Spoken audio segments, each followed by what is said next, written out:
Hi everyone and welcome to the Nursing Now YouTube channel. My name is Janelle Migan and I am a medical writer. I help burnt out nurses leave the bedside and become medical writers if they choose. So like, subscribe, and follow if you guys are interested. I also have a podcast, an Instagram, a TikTok, and a LinkedIn profile if you guys are looking for more free tips. So today we're going to be going over 5 signs it's time for you guys to leave the bedside or transition to a different role in a limited capacity. I feel like nurses just aren't good at knowing when it's time to leave. So this is a really important one. Maybe some of these will ring true for you and it'll light that spark to figure out something that might be a little bit better for your lifestyle and your mental health. We talk a lot about burnt out nurses, but did you know that 62% of nurses will experience burnout at one point in their life? 60% of nurses are anxious and 30% have clinical depression. Now, these rates are higher than 10 years ago, which just shows that it's getting worse. The profession is not getting better. We're actually getting worse. And the thing about burnout is it's an occupational mental health hazard. So what does that mean? That means that your job is causing you to have a mental health issue. It shows that they don't care about you. It shows that they're sacrificing your health to benefit their profit margins, which is just absolutely deplorable because they work in health, but they don't care enough to put your health first. So burnout is caused by prolonged stress that isn't dealt with or isn't reduced. I don't like to say that it's not dealt with because it's not your fault. The best nurse can get burnt out. It's your facility's job to create a workplace that is free of harm. And that's actually their requirement under OSHA. As a worker, you have a right to work in a facility that you're not going to get injured in, and that includes a mental health injury. I think a lot of the time we're waiting for us to get a back issue or not be able to work for a herniated disc, or our feet hurt so much that we can't physically work. But not a lot of us talk about the mental ramifications of working at the bedside. So not only are you not supposed to be physically hurt at work, you're not supposed to be mentally hurt at work either. And that includes from patients as well. Your work is supposed to be protecting you from abusive patients. So you shouldn't be sworn at, you shouldn't be hit. Those are all signs that you're at a bad workplace and that it's time to leave. And again, if your workplace isn't protecting you, they should be. This is not your fault. You're not a bad nurse because your patient is swearing at you or because you got hit. Also, the patient isn't free of blame just because they're in a hospital. Being in a hospital doesn't mean that you get to physically or emotionally abuse everyone around you. So if this sounds familiar, if this sounds like your daily life, I implore you to consider alternative career paths. It definitely is a sign that you need to leave if you're dealing with depression, anxiety, and burnout, because the numbers are saying it's not getting better, it is getting worse, especially with the nursing shortage getting worse as well, and all the nurses that just flat out left because of COVID, and frankly, who can blame them? If your facility is chronically short-staffed, that's another reason to leave. If you're coming in time and time again with more patients than you feel is comfortable, if your charge nurses have no experience, if you can't hire anyone, or the turnover is super rapid on your floor, don't forget it's your license at stake all the time. And if your license is pulled, that's it. That's all you got. We don't have any other livelihood after this. So if you feel like the nursing shortage is causing unsafe working practices for your license, you need to go.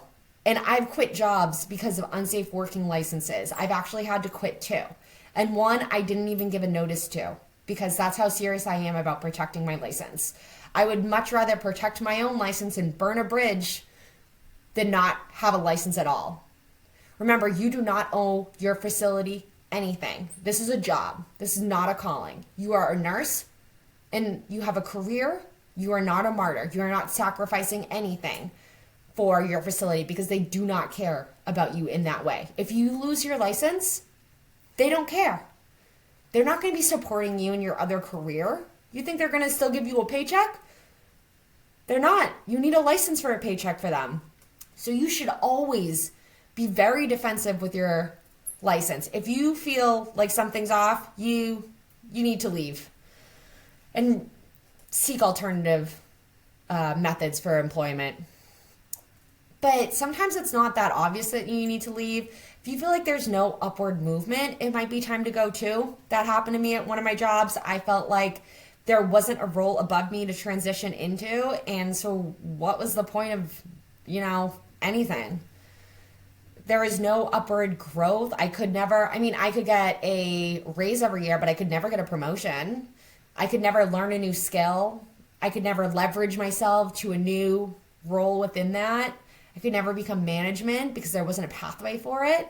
So if you feel like you're stuck and that there's no upward movement for you, it might be a time to leave too. It just might not be a good fit. A lot of people really thrive with the chess game of moving upward in that ladder, and a lot of people do really well with that. But if there's no upward rung, then what are you supposed to do? You can't create something out of nothing. So that's another decision that you might have to make when you get there. Another reason that it might be time to leave the bedside, or specifically that role, is that you have different interests that you think could be lucrative. Entrepreneurs are just people that had an idea and they went for it. No one set them up. No one held their hand. They had a good idea and they took a leap of faith. Medical writing, I knew or had a feeling I was going to be able to make money with. I saw the market. I had a good idea. I realized you didn't need any startup capital. So it was really low risk. And I thought, well, it can't be worse than what I'm doing now. So let's give it a go. So if you have a really good idea for a product, a service, an idea, if you think you can solve a problem in your market, healthcare or otherwise, give it a go. Come up with a business model, come up with a business plan, figure out what you have to do to get there. And you can always start it on the side and then scale it up while you're scaling back your clinical time. Entrepreneurship doesn't have to be all or nothing. You don't have to leap into the unknown. You can very quietly tiptoe there and figure out if it's for you, but you'll never get there if you don't start. So if you think you have a good idea, I definitely implore you to explore that good idea and see if there's a viable market. Start doing your market research, your competitor research, see what there is out there, and look at the people that came before you for business help. Another sign is that you want a better work-life balance. You're not a bad person for wanting holidays off. You're not less of a nurse for not wanting to work overnights or weekends. And they'll tell you time and time again, you got to put in the hours if you want the day shift. You got to work the night shift if you want the day shift. You don't. There's plenty of jobs where you just work the day shift. It's the same type of thing when they say, we're a family here, and they use that to manipulate you into working harder and more. You don't have to do any of that. That's all just manipulation tactics. So if you're starting to hear that language and you're missing valuable time with your family, your friends, your kids, life is too short to listen to that. Listen to your heart instead and listen to where you want to be. So if it's not supporting your hobbies, if it's not supporting your lifestyle, if it's not supporting your mental health, those are all reasons to leave the bedside and transition into entrepreneurial work. Another reason to leave the bedside is you just might not be stimulated anymore.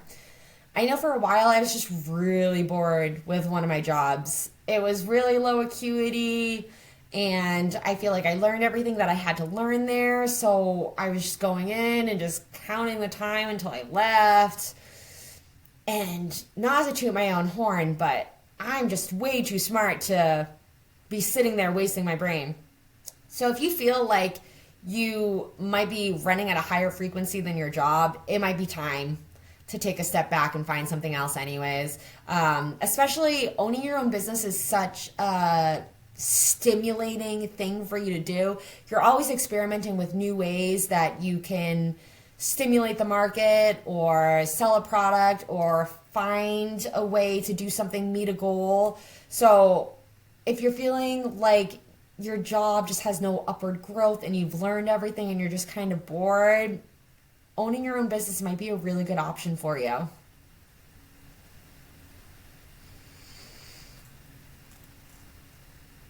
And the last sign